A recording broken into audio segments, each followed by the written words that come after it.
Okay, my friends, once again we are going to start the topic on modern history. हम आपसे फिर discuss करना चाहेंगे आधुनिक भारत के इतिहास की ओर।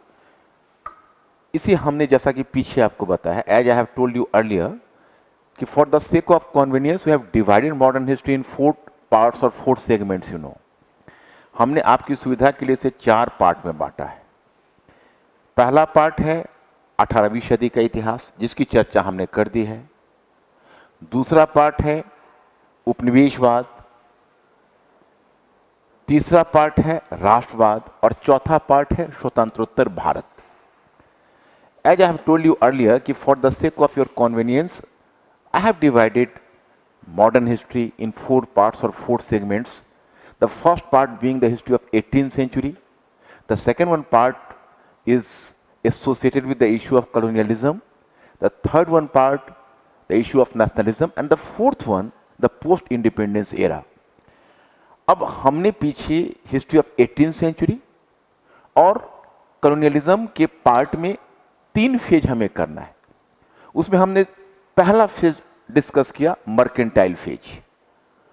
तो अब आज हम इंडस्ट्रियल फेज करेंगे। वंस अगेन मैं आपको बता दूं, once again I have to repeat the thing कि for the sake of convenience we have divided it in 4 parts and the second one part is colonialism, but even this part is subdivided into some other parts as well. For example, mercantile phase of colonialism, industrial phase of colonialism and financial phase of colonialism. तो मैंने आपको यह बताया कि हमने अपनी सुविधा से इन्हें 3 भाग में बांटा है। उपनिवेशवाद को भी हम समग्रता से नहीं लेते, उसे अपनी सुविधा से 3 पार्ट में बांट देते। पहला पार्ट उपनिवेशवाद का वाणिज्यिक चरण, दूसरा पार्ट उपनिवेशवाद का औद्योगिक चरण और तीसरा पार्ट उपनिवेशवाद का वित्तीय चरण। हमने उपनिवेशवाद का वाणिज्यिक चरण पीछे कर लिया है और आज हम उपनिवेशवाद के औद्योगिक चरण को आप कैसे डील करेंगे उस विषय में मैं आपको बताना चाहूंगा, उसका तरीका बताना चाहूंगा। What should be our method of teaching and what should your method of study, so that should be clarified through my lecture, particularly in the second one sub phase of colonialism, that is industrial phase of colonialism. अब जैसा कि मैंने पीछे इसका definition बताया कि अगर हमें उपनिवेशवाद का अध्ययन करना है तो पहले हम एक परिभाषा अपने ध्यान में रखें कि उपनिवेशवाद मूलतः एक आर्थिक संबंध है, परंतु वो राजनीतिक, प्रशासनिक, सामाजिक और सांस्कृतिक ढांचे को भी प्रभावित करता चलता है। colonialism is basically an economic relation, but it was going to affect political, administrative, social and cultural issues as well. यहाँ जो मेरी महत्वाकांक्षा है, मेरी रणनीति है, वो यह है कि पहले जैसे आप चैप्टर को अलग अलग बांटकर पढ़ते थे तो एक तो पढ़ने का मोटिवेशन नहीं मिलता था, दूसरा हम जो पढ़ते हैं वो रिटेन नहीं हो पाता है। तो उसके लिए हमने ये फॉर्मूला बना दिया। ये फॉर्मूला आपके लिए बड़ा शर्तिया रहेगा। Actually, earlier you are making a study of the different topics, but you were having the 2 major constraints. Firstly, you were not having the motivation to go through the topics, and the second one, even if you are going through the topics, you are quite unable to retain the things. So now we can dispel these 2 constraints through this method of study, and for my sake you can say the method of teaching. अब इसे हम किस प्रकार से करेंगे, इसका उदाहरण मैं आपको बताता हूं कि हमने पहले इंडस्ट्रियल फेज लिखा, सेंटर में रखा, और इंडस्ट्रियल फेज यानी उपनिवेशवाद का औद्योगिक चरण, इंडस्ट्रियल फेज ऑफ कॉलोनियलिज्म। अब पहले हमें अपने दिमाग में टाइम पीरियड लाना है, तो टाइम पीरियड आया 1813 टू 1858। ठीक, अब वहां पर हम उसको ऑब्जेक्टिव को स्पेसिफाई कर दें कि what is the specified objective of this period. तो हमें थोड़ा देखना पड़ेगा, क्योंकि जो अभी लैंडमार्क है, जो लैंडमार्क ऑफ चेंज है, वो लैंडमार्क ऑफ चेंज है 1813 का charter. Actually whenever we have to find out the landmark of change, we will definitely underline the charter act of 1813 which has just appear to be a trend setter और you can say a line of demarcation. 1813 के charter में क्या था? तो चूंकि इस काल में ब्रिटेन पर इंडस्ट्रियल कैपिटलिज्म का प्रभाव पड़ने लगा था, इससे पहले मर्केंटाइल कैपिटलिज्म था जिसकी चर्चा हम पीछे कर चुके हैं। तो मर्केंटाइल कैपिटलिज्म में ईस्ट इंडिया कंपनी को भारत के व्यापार का एकाधिकार दिया गया था। लेकिन अब चूंकि लंकाशायर, मैनचेस्टर, ग्लासगो और बर्मिंघम के जो इंडस्ट्रियलिस्ट क्लास थे वो ये कहने लगे थे कि अभी तक तो आपने भारत का उपयोग बस एक हैंडफुल ऑफ ब्रिटिश मर्चेंट्स के लिए, जिसको आप ईस्ट इंडिया कंपनी कहते हो, उसके लिए किया है, लेकिन अब हम अपने प्रोडक्ट्स को कहां बेचें, इसलिए इंडिया का मार्केट हमारे लिए खुलना चाहिए। मीन्स कि earlier in the during the first phase of colonialism, which I have just discussed with you earlier, the basic emphasis of the British capitalism was on mercantile capitalism, and this mercantile capitalism was being represented by the East India Company, and this East India Company was given the monopoly of Indian market, means that no other British merchants were allowed to trade into the region of India. So as there was the rise of industrial capitalist class at different centers of England, for example at London, Manchester, Birmingham and Glasgow, so the organized industrialist class started to pressurize the British government, you cannot do such sort of discrimination, and better to open the Indian market for the British manufactured products. So finally the government came under the pressure of this industrialist class, and Indian market was kept open for the British manufactured products for the first time on the basis of the Charter Act of 1813. अब British government के पास कोई चारा नहीं था, उसने इस दबाव को देखते हुए इंडस्ट्रियलिस्ट क्लास के पूंजीपति वर्ग के, औद्योगिक पूंजीपति वर्ग के, उसने इंडिया का मार्केट ब्रिटिश प्रोडक्ट्स के लिए खोल दिया। इन 1813 की बात है। अब हम लोग फिर एक बार डिफिनीशन पर आते हैं। आप इस डेफिनेशन को समझने का प्रयास करिए, उसको लिंक करिए, आपको खुद ही एक दूसरी मोटिवेशन मिलेगा इस अध्ययन में। Now we are just returning to the definition. What is the definition? You know कि the colonialism is basically an economic relation, but it was going to affect political, administrative, social and cultural structures as well. तो इसका मतलब है कि हमें अब यह देखना होगा कि इस टाइम में ब्रिटिश का कॉलोनियल मोटिव इंडिया का के प्रति क्या है, जो हम ऑब्जेक्टिव में उसको स्पेसिफाई सेंटर में करेंगे। और जब अगर हम उसको स्पेसिफाई करते हैं तो पाते हैं कि इसका ऑब्जेक्टिव है कि भारत में अधिक से अधिक ब्रिटिश इंडस्ट्रियल प्रोडक्ट्स का आयात किया जाए, इंपोर्ट किया जाए, और भारत से कच्चे माल और कृषि उत्पादों के निर्यात पर बल दिया जाए। Means the objective of the British industrial capitalism in context of India was that India should be kept open for the British manufactured goods, and India should be converted into a net importer of the British manufactured goods and a net exporter of the raw materials as well as agrarian products from India to Britain or to Europe. तो अब इस तरह का जब objective हुआ तो इसका सबका इंपैक्ट हमारे पॉलिसी पर पड़ना है। अब हमारा डायग्राम सीधा बन गया, सेंटर में ऑब्जेक्टिव हमने लिख दिया। अब वहां से एक एरो को हम ड्रॉ करेंगे और वो एरो बताएगा पॉलिटिकल पॉलिसी। अब वो पॉलिटिकल पॉलिसी पर हम आते हैं। अब नाउ वी कैन से कि once again we have just stated our basic objective of industrial capitalism, then we are suppose to draw an arrow from this central point and moving, you know, in left direction, and here you can say, you will clearly state ki what is the objective, the British specific objective, and then you will come to realize ki British objective in political field was, and political policy. What was the political policy? The political policy was to bring Indian states, more and more Indian states under the direct British control. Means ki to promote the policy of annexation, conquest, and to subdue the Indian states and bring more and more Indian states under the direct British control. मतलब हम जब उनकी राजनीतिक नीति को देखते हैं तो पता चलता है कि उनकी राजनीतिक नीति इस काल में रही कि हम अधिक से अधिक भारतीय राज्यों पर विजय प्राप्त करें और उन राज्यों को प्रत्यक्ष नियंत्रण में ले आ सके।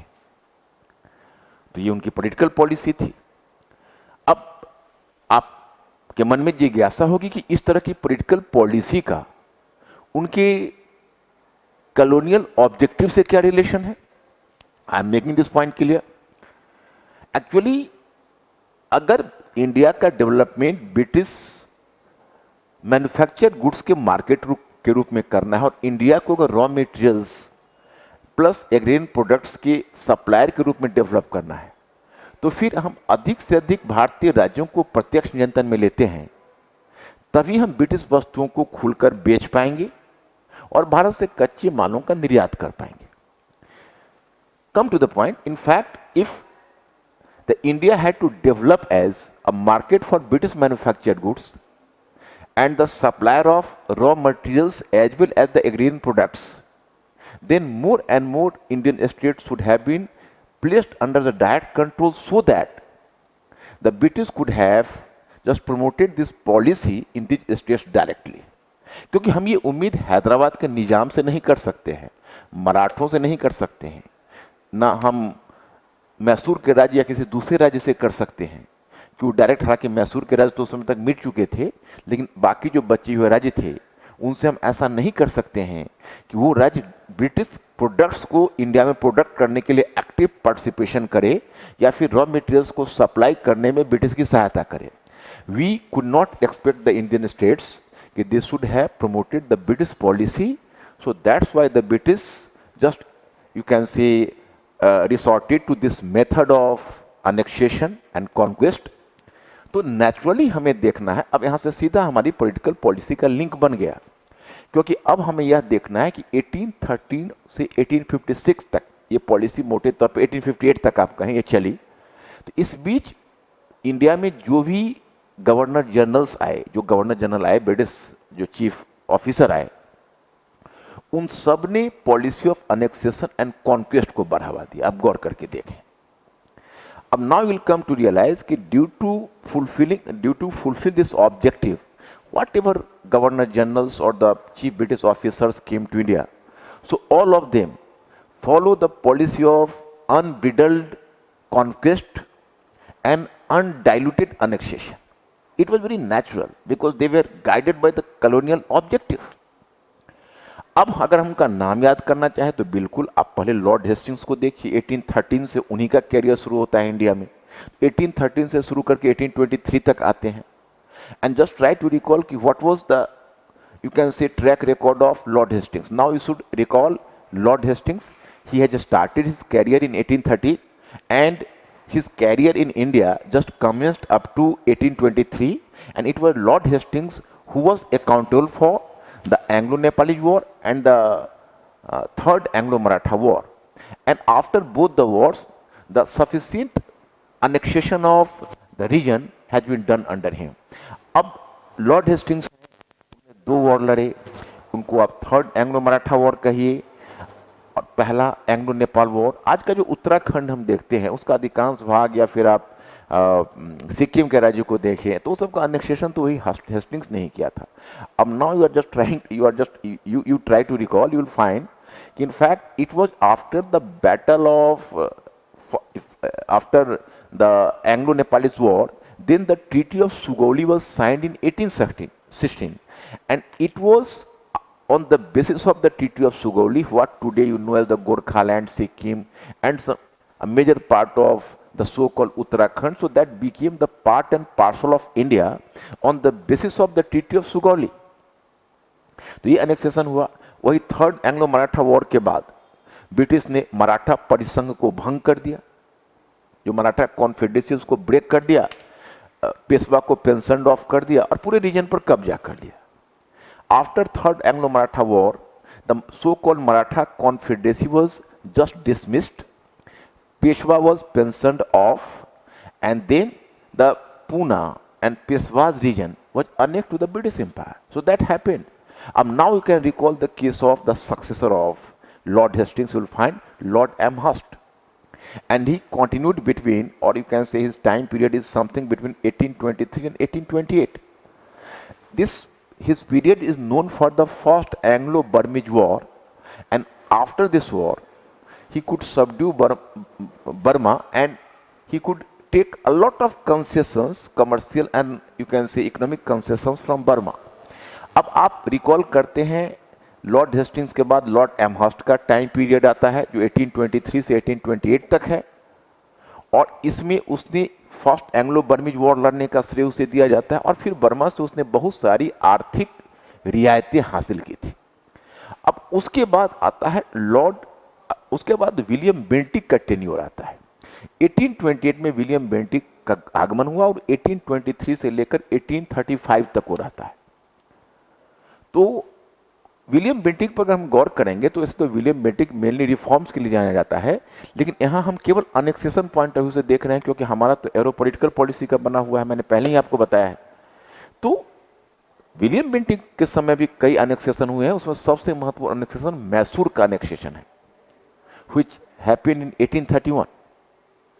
तो after Amherst there came William Bentinck, and William Bentinck also followed the policy of annexation, and during his tenure you will find the annexation of Mysore in 1831. So this process and policy is going on further.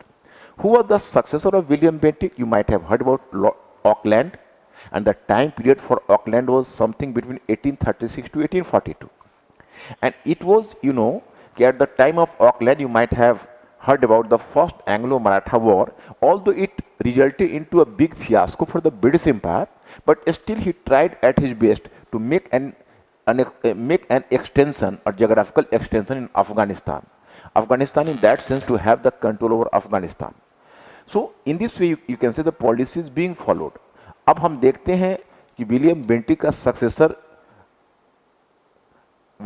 का successor Auckland है, और Auckland ने 1836 से 1842 के बीच rule किया है, और Auckland ने फर्स्ट अफगान वॉर लड़ा। हालांकि वो अफगान वॉर का नतीजा अच्छा नहीं हुआ, ब्रिटिश को वहाँ पर मुंह की खानी पड़ी, लेकिन हाँ इतना तो जरूर है कि उसने भी कोशिश की कि हम जितने ज़्यादा अपने ब्रिटिश के प्रभाव क्षेत्र का विस्तार कर सके करें, उसमें हालांकि उसे सफलता नहीं मिली।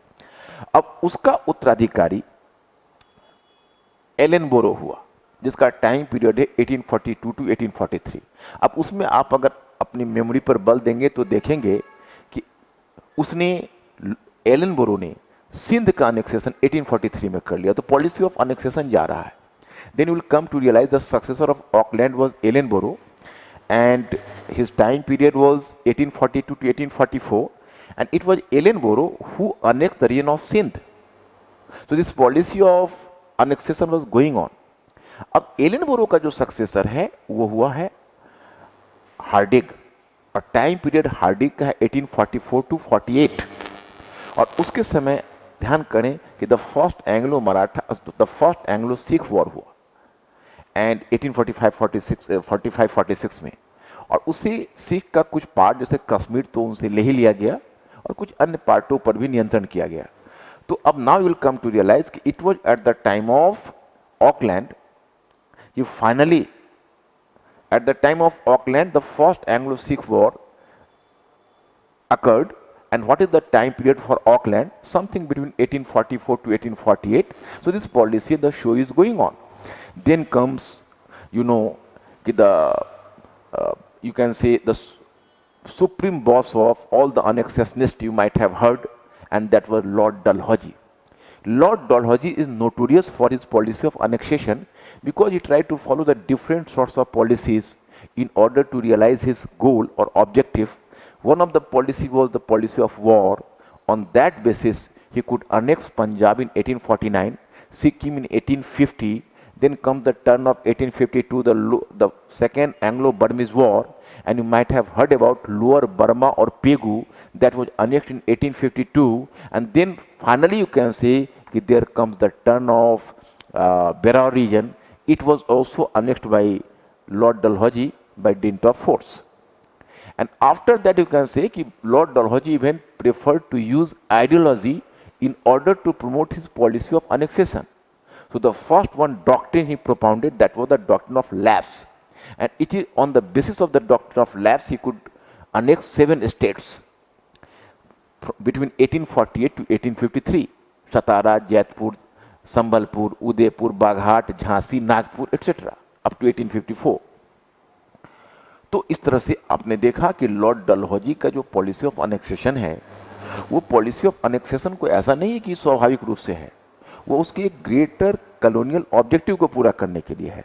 लॉर्ड डलहौजी 1848 से 1856 के बीच शासन किया था और लॉर्ड डलहौजी ने अपने इस साम्राज्यवादी नीति को आगे बढ़ाने के लिए, इंपीरियलिस्टिक पॉलिसी को आगे बढ़ाने के लिए दो तरह के मेथड इजाद किए थे। एक तरह का मेथड था कि दैट वाज वॉर के थ्रू उसने, हमने आपको बताया 1849 में उसने पंजाब को अनेक्स कर लिया, 1850 में सिक्किम को अनेक्स कर लिया, 1852 में उसने सेकेंड एंग्लो बर्मीज वॉर के बाद, यानी द्वितीय आंग्ल बर्मा युद्ध के बाद बर्मा में लोअर बर्मा को यानी पेगू को अनेक्स कर लिया और फाइनली 1853 में उसने निजाम से जो कॉटन प्रोड्यूसिंग रीजन, कपास उत्पादक क्षेत्र है, उसको छीन लिया। लेकिन फिर उसने डॉक्ट्रिन का भी सहारा लिया। आई have told about the first one doctrine and that is the doctrine of lapse. On that basis you could annex 7 states. अब डॉक्ट्रिन ऑफ लैप्स, उसको हिंदी में व्यापगत का सिद्धांत कहते हैं। उस सिद्धांत के आधार पर उसने 7 राज्यों को मिलाया और फिर उतने से भी वो संतुष्ट नहीं था, क्योंकि वो अवध पर वो चीज लागू नहीं होती। तो in case of Awadh he propounded a new doctrine and that is known as the doctrine of misgovernance. और उसने अवध पर कुशासन का आरोप लगा के 1856 में उसे भी अनेक्स कर लिया। तो बच्चे, मैं यहाँ पर ये बताना चाहता कि यहाँ तो हम तो वॉर की बात कर रहे हैं, डिफरेंट गवर्नर जनरल्स की बात कर रहे हैं, लेकिन अगर हम गवर्नर जनरल्स को इंडिपेंडेंट वे में देखते हैं तो क्या हम इस क्वेश्चन के साथ जस्टिस कर पाएंगे जिसमें कि हमें इस अनेक्सेशन की पॉलिसी को ब्रिटिश कॉलोनियल पॉलिसी से जोड़ना है। हम एक क्वेश्चन का भी एग्जाम्पल आपके सामने रखेंगे। Here I have to inform you कि you will just go through different governor generals, different war, and also you are given you will just have the information about the policy of annexation under different governor generals. But will you do justice to the question till you come to know कि this policy of annexation, the war, etc., was being guided by a major colonial objective? If this point is clear, you can do justice to the question. Here I am giving and citing the example of a question, you yourself will come to know. जैसे एक question UPSC में मुझे लगता है कि 2010 में संभवतः एक क्वेश्चन पूछा था। वो क्वेश्चन था कि जहां डलहौजी के पूर्वजों का उद्देश्य यथासंभव भारतीय राज्यों के विलय को टालना था, वहीं डलहौजी का उद्देश्य था जहां तक संभव हो सके वहां भारतीय राज्यों का विलय करना था। Once again, I am repeating the question. Here the statement, there was a statement about Lord Dalhousie and different governor generals, whereas the objective of the predecessors of Dalhousie was to avoid the annexation of Indian states as much as possible. The objective of Dalhousie was to annex how many Indian states that was possible. Means कि maximum number of Indian states. Examine the statement. अब इस question को cover करना है तो अगर हमें colonialism की समझ नहीं है तो हमसे गलती ये होगी कि हम डलहौजी के पूर्वज या प्रीडेसर्स का मतलब हम लगा सकते हैं ठीक डलहौजी से पहले के गवर्नर जनरल, जिसमें हमने अभी आपको हार्डिक का नाम बताया, एलेनबरो का नाम बताया, ऑकलैंड का नाम बताया। लेकिन अगर आप इन गवर्नर जनरल्स के कंटेक्स्ट में लिखेंगे तो क्वेश्चन गलत हो सकता है, क्योंकि प्रीडेसर्स का मतलब वो गवर्नर जनरल्स होना चाहिए। प्रीडेसर्स का मतलब वो पूर्वज गवर्नर जनरल, डलहौजी के पूर्वजों का। तो ये पूर्वज 1813 से पहले जाएंगे, जो जहां तक संभव हो सके वॉर अनेक्सेशन को टालना चाहते हैं थे। यानी हमें वारेन हेस्टिंग्स से और जो अर्ल ऑफ मिंटो तक पिछले वाले सेगमेंट में आए, उन गवर्नर जनरल्स का ये ऑब्जेक्टिव था। हालांकि अनेक्सेशन उन्होंने भी किया, लेकिन उनकी कोशिश टालने की रही थी। अब here I am repeating the point कि actually in this question we are supposed to commit a mistake. Suppose you will use the term the predecessors of Dalhousie, so that will create a confusion among the students कि possibly they will take the idea कि predecessors of Dalhousie means कि just those governor generals who came just earlier than Dalhousie. You might cite the example of Lord Hardinge, Ellenborough, Auckland, etc. But that is factually wrong.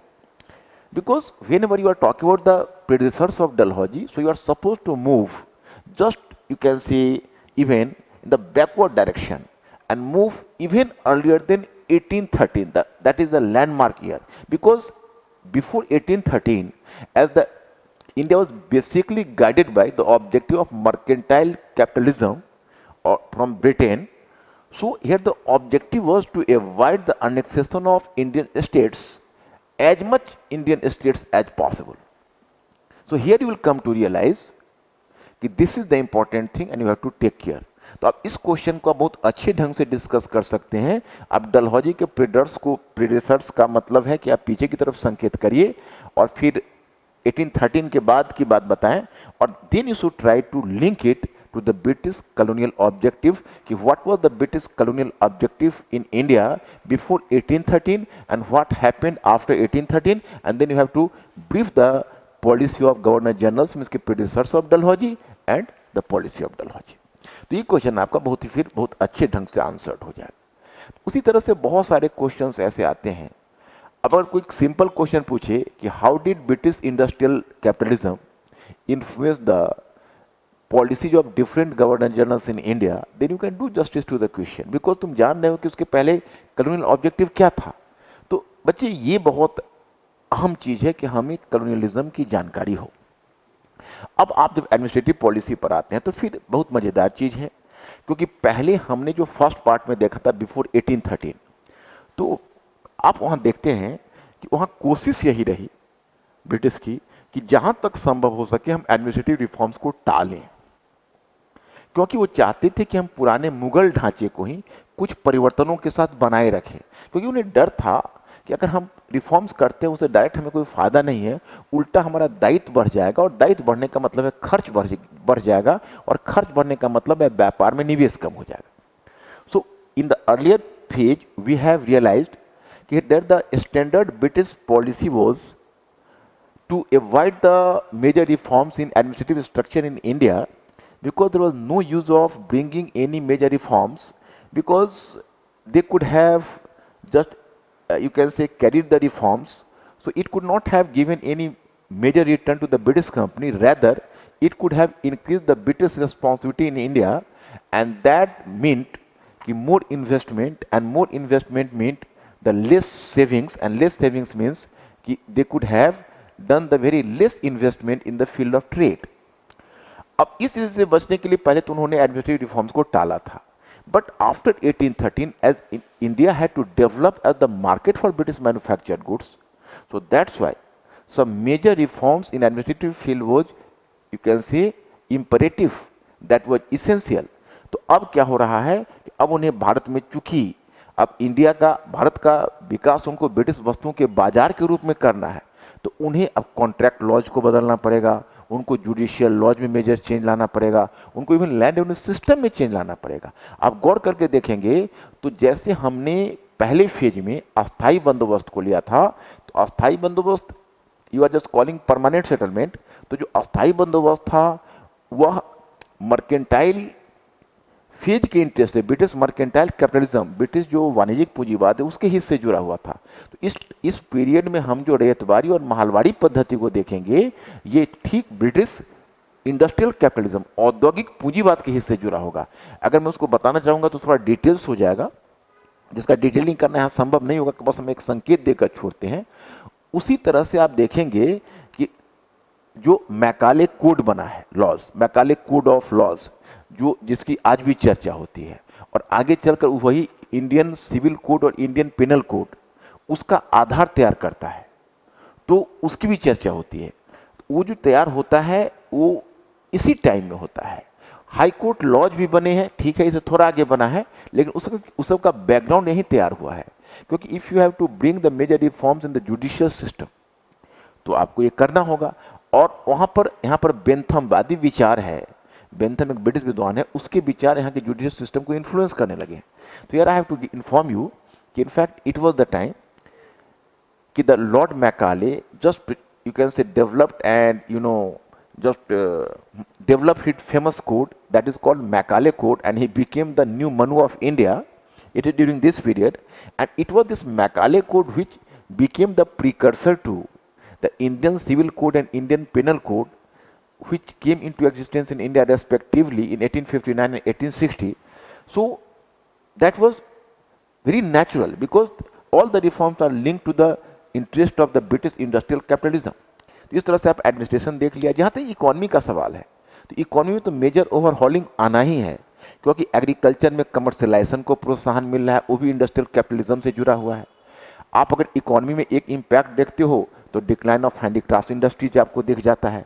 फिर अगर India को market के रूप में develop करना है तो ट्रांसपोर्ट एंड कम्युनिकेशन लाइंस को डेवलप करना है, तो रोड्स, कैनाल्स, रेलवेज, टेलीग्राफ, इसका डेवलपमेंट दिख जाता है।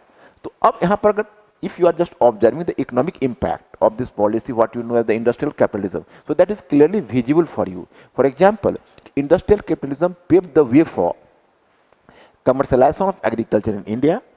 Then you will come to realize that it affected the decline of handicrafts industries. Likewise, you know, it was this policy actually encouraged the development of modern transport and communication lines. So there was the development of roads, canals, railways, telegraph, etc. तो अब ये सारे policy आपको industrial capitalism से influence हो रहे हैं। अब इसके बाद आप अगर सोशल पर जाते हैं तो फिर आपको एक मेजर चेंज नजर आता है। आप थोड़ा सा अपनी मेमोरी पर बल दें, आप पाएंगे कि हमने इससे पहले की फेज में क्या देखा था। हमने देखा था कि वाणिज्यिक चरण में जब ब्रिटिश पॉलिसी थी तो उस समय उनकी कोशिश थी कि हम सामाजिक मामले में हस्तक्षेप ना करें, क्योंकि सामाजिक मामले में हस्तक्षेप करने से उन्हें कोई फायदा नहीं था।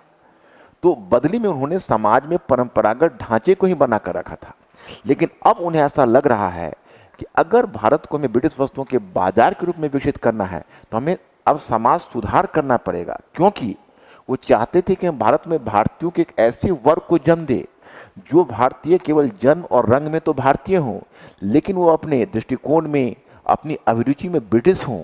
और वो तभी संभव था कि जब अंग्रेजी शिक्षा लोगों को प्रदान की जाती, और अंग्रेजी शिक्षा तभी इंडिया स्वीकार करता जब भारतीयों को परंपरागत सामाजिक ढांचे से बाहर निकालते। तो उस सामाजिक ढांचे से बाहर निकालने के लिए उनको सोशल रिफॉर्म्स करना था। तो बच्चे आप यहाँ देखें कि यहाँ जो उनके द्वारा जो सामाजिक सुधार किए जा रहे हैं वो भी उनको अपने विषय उद्देश्य से प्रेरित हैं। उनके द्वारा जो अंग्रेजी शिक्षा लागू की जा रही वो भी उनको अपने विषय उद्देश्य से प्रेरित है। तो मैं यहाँ पर बताना चाहता हूँ कि so far as the question of the social impact is concern, so that is clearly visible. In the previous phase we have discussed, that is the mercantile phase. So they have consciously kept themselves away from bringing any major reforms, social reforms in India, as they came to believe that social reforms could not have benefited them at all. Rather, it could have antagonized the Indians against the British. So that might have created a new problem for them. So in the first phase, what you know as the mercantile phase of capitalism, they consciously avoided social reforms. But this situation drastically changed during this industrial phase. And it was due to the fact that if India had to develop as the market for British manufactured goods, so they needed to create a class of Indians which might have been Indians simply in color complexion as well as, you know, the blood, but this should have been, and this class of Indians should have been the British in taste, temperament and morality. And it was possible only after introduction of English education. But the Indians could have accepted the English education only in the condition if they could have encouraged to accept the social reforms. So far as Indians could not have been just brought out of their traditional social mold, they could not have accepted English education. So my students, naturally the policy of industrial capitalism led towards, you know, industrial reforms, social reforms as well as the reforms in the field of education. तो इसका सीधा संबंध industrial capitalism से है। अब last में आते हैं कल्चरल पॉलिसी।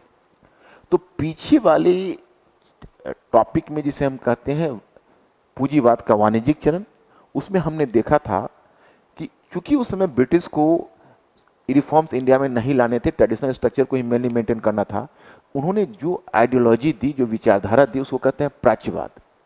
उन्होंने प्राच्यवाद की विचारधारा दी थी। अब उनको यहाँ पर रिफॉर्म्स लाना है। प्राच्यवाद ने कहा था कि भाई प्राच्यवाद ने भारत के अतीत और भारत की संस्कृति की काफी प्रशंसा की थी। अब उनको रिफॉर्म्स लाना है तो उन्होंने एक नए विचारों को प्रोत्साहन दिया जिसे आप उदारवाद और उपयोगितावाद के रूप में जानते हो। अब तुम अगर अगर आप उदारवादी और उपयोगितावादी चिंतक को देखोगे तो प्राच्यवादी से बिल्कुल अलग है। वे भारत के अतीत की, भारत की संस्कृति की बड़ी खुलकर आलोचना करते हैं और कहते हैं कि जब तक इनमें बदलाव नहीं होगा भारत का कल्याण नहीं होगा। अब यहां पर गौर करने वाली बात है कि अचानक आज तक वो प्रशंसक थे, अब इतने बड़े क्रिटिक क्यों हो गए भारतीय संस्कृति और अतीत की?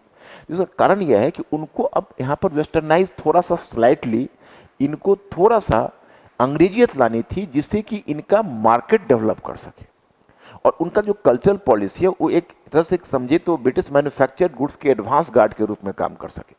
इसलिए उन्होंने पूरे पॉलिसी में परिवर्तन, कल्चरल पॉलिसी में परिवर्तन ला दिया।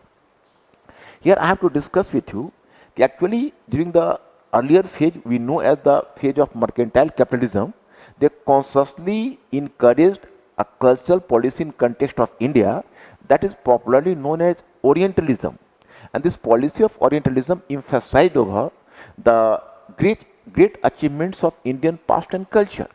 As at that time they were not inclined to bring social reforms, so they supported this policy. Naturally you can say that during this phase, as they have to bring a lot of reforms in social reforms in India, so they consciously criticized the Orientalist policy, and there was the rise of a new group of thinkers, and this group of thinkers was obviously the product of Industrial Revolution, and these thinkers were who? So that was, utilitarian thinkers as well as the liberal thinkers. You might have heard the name of Lord Macaulay, etc. So they came from liberal group. You might have heard about Bentham, James Mill. They were the great utilitarians of Britain. So in this way, these thinkers appear to be a great critic of the Indian past and culture, and they pleaded for the major reforms in India as the reforms suited to the British colonial interest. इसका मतलब है कि उनकी कोई भी policy neutral नहीं है। अब बच्चे, अब कितनी इंटरेस्टिंग बात हो गई कि अब अगर हमें ब्रिटिश पॉलिसी को इवेल्युएट करना है, अब जीएस के पॉइंट ऑफ व्यू से अगर आप देखें तो आप 2013 के एक क्वेश्चन को देखें। उस क्वेश्चन में है कि स्टेटमेंट है कि डलहौजी आधुनिक भारत का निर्माता था। इस कथन का परीक्षण कीजिए। You will just find the statement, you will observe a question in the GS paper कि Dalhousie was the founder of modern India, examine the statement. अब you will come to realize that if some innocent student he has just moved from topic to topic and he is not well aware of the British colonial policy, in that case he will talk about a lot of reforms done by Dalhousie. Obviously you can say that Dalhousie did a lot of reforms, and it is also true that some of his reforms led towards modernization of India in future. But yet the question arises, if you are simply writing about the positive aspect of the Dalhousie reforms, you will not do justice to the Indian nationalism there. Because Dalhousie was doing, that was colonization of India. In one sense you can say what you know as modernization, so this modernization was the byproduct of colonization.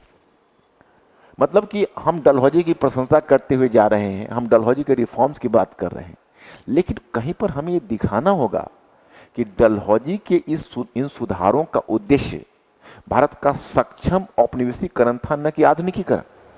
ये दूसरी बात है कि कह सकते हैं कि it was the unintended impact of the British rule, जिसको हम मॉडर्नाइजेशन कहते हैं। देखिए, हम ब्रिटिश के द्वारा जो मॉडर्नाइजेशन किया गया उसको हम कबूल कर रहे हैं, लेकिन हम इस बात को बताना नहीं भूलेंगे कि यह मॉडर्नाइजेशन उनकी चाहत नहीं थी, यह मॉडर्नाइजेशन उनकी पॉलिसी का बाई प्रोडक्ट था। यह आवश्यक है हमारे अपने क्वेश्चन के स्टैंडर्ड को बढ़ाने के लिए, और कोई एग्जामिनर इस पर कभी पेन नहीं लगा सकता, because you are not writing the answer in England, you are writing the answer in India, and you know from whatever group the historians are coming, they are having the consensus in criticizing the British colonial policy. तो हमारे चाहे वो nationalist scholars हो, Marxist scholars हो या subaltern scholars हो, ये scholars ये मानकर चलते हैं कि इंडिया में जो ब्रिटिश पॉलिसी थी वो कॉलोनियल थी।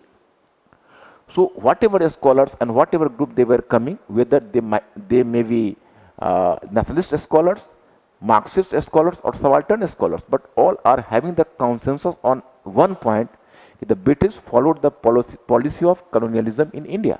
So we have to accept this. तो इस तरह से हम उसको आंसर करके स्टैंडर्ड कर सकते हैं। मेंस में कई बार बड़े स्टैंडर्ड क्वेश्चन पूछ देते हैं। जैसे एक बार उन्होंने पूछा मैं आपको 3 क्वेश्चन का एग्जाम्पल देता हूं। एक बार उन्होंने पूछा 2017 के में, शायद ऑप्शनल के पेपर में, कि जहां क्लाइव ने भारत की राजनीतिक विजय की, वहीं विलियम बेंटिक ने भारत की सांस्कृतिक विजय की। They have placed a question in the optional paper कि whereas Clive just did the political conquest of India, it was William Bentinck who did cultural conquest of India. Clive ने राजनीतिक विजय की, तो आप ऑब्वियसली राजनीतिक विजय के बारे में बताओगे, और क्लाइव से लेकर वारेन हेस्टिंग्स तक बहुत सारे गवर्नर जनरल ने कॉन्ट्रीब्यूशन दिया। लेकिन वो पूछते हैं कि भाई लॉर्ड मैकाले ने सांस्कृतिक विजय की, तो आपको मैकाले का रिफॉर्म दिखाना होगा और अपनी तरफ से थोड़ा लास्ट में दिखाना होगा। That's why on 15th August 1947 we got freedom from the rulers like Clive and Warren Hastings, but still Lord Macaulay and Bentinck, they were just smiling among the people even on the 15th August 1947. मतलब हमने भले ही मुक्ति पाली 15 अगस्त 1947 को Clive और Warren Hastings जैसे प्रशासकों से, लेकिन विलियम बेंटिक और लॉर्ड मैकाले जैसे प्रशासक से हमने मुक्ति नहीं पाई। तो ये मैं आपको बताना चाहता कि इस तरह से अगर हमें कॉलोनियलिज्म का अप्रोच डेवलप्ड है, तो हम अगर और हमें अगर हमारे विजन में क्लैरिटी है, तो चाहे वो कैसे भी क्वेश्चन ट्विस्ट करके देंगे। मैं एक थोड़ा इससे आपको कॉम्प्लिकेटेड क्वेश्चन बता रहा। एक स्टेटमेंट आया था जो ट्रिवेनियर का है, वो ये था कि ब्रिटिश संस्थाओं से पोषित और अंग्रेजी शिक्षा से प्रेरित भारत ब्रिटिश उदारता का महान स्मारक होगा। अब सुनने में इतना अच्छा लगता है, कोई भी बच्चे तारीफ करने के लिए बाध्य हो जाएंगे। अब here I am repeating the statement. Actually there was a question कि having been inspired by British institutions as well as strengthened by the British education, India would emerge to be a great monument of the British liberalism. This statement has been given by T. Trevanier. He was a liberal thinker. Now you may be scandalized that possibly you have to write in favor of the British, but no. Here we have to make this point clear that although the British did a lot of reforms and India benefited from the reforms, but finally the reforms were being inspired by the British colonial objective. So we should make this point clear. तो हमें अपने पूरे लेखन में कहीं ना कहीं स्पष्ट करना होगा कि उनके द्वारा जितने सारे जो लिबरल रिफॉर्म्स किए जा रहे थे, उसके पीछे उनका एक इलिबरल ऑब्जेक्टिव है, वो है कॉलोनियल ऑब्जेक्टिव। तब हमारा आंसर का स्टैंडर्ड होगा, चाहे वो जीएस में हम लिख रहे हैं या ऑप्शनल में। एक बार ऑप्शन ने पूछा कि विलियम बेंटिक के आगमन के साथ भारत ने परिवर्तन का ब्यार महसूस किया। देयर वाज ए स्टेटमेंट कि with William Bentinck in India came a wind of change. मतलब भारत में विलियम बेंटिक के आगमन के साथ एक परिवर्तन का ब्यार महसूस हुआ। अब ये क्वेश्चन यूपीएससी में 1995 में ऑप्शनल पेपर में पूछा गया था। अब बच्चे इसमें केवल विलियम बेंटिक के रिफॉर्म्स दिखाते चले गए तो उसमें एग्जामिनर उनको प्रॉपर मार्क्स नहीं देगा। कहीं ना कहीं हमको ये दिखाना पड़ेगा कि although it is true advent of William Bentinck in India, or with arrival of William Bentinck in India, India felt a wind of change, but it is another thing. Actually, we have to talk about too many reforms, obviously, but lastly we are supposed to make this point clear, but this change was more in the interest of London than in Calcutta. मतलब ये जो परिवर्तन हुए वो London के हित में ज्यादा थे और कलकत्ता के हित में कम। तो बच्चों, ये आपके अगर कॉलोनियलिज्म का ये पार्ट स्पष्ट रहेगा तो आप फिर बहुत अच्छे ढंग से क्वेश्चन को टेकल कर सकते हैं। अब नेक्स्ट वाले लेक्चर में मैं आऊँगा, उसमें मैं आपको उपनिवेशवाद का तृतीय चरण, जिसे वित्तीय चरण कहते हैं, उसके बारे में बताऊंगा। So in this way, if you just do the justice to this topic, colonialism, you will do justice to the questions as well. The second one phase of colonialism, that is industrial phase, is over. My students, once again I will come in the third phase, that is the financial phase, and then I will once again make the things clear. Thank you very much.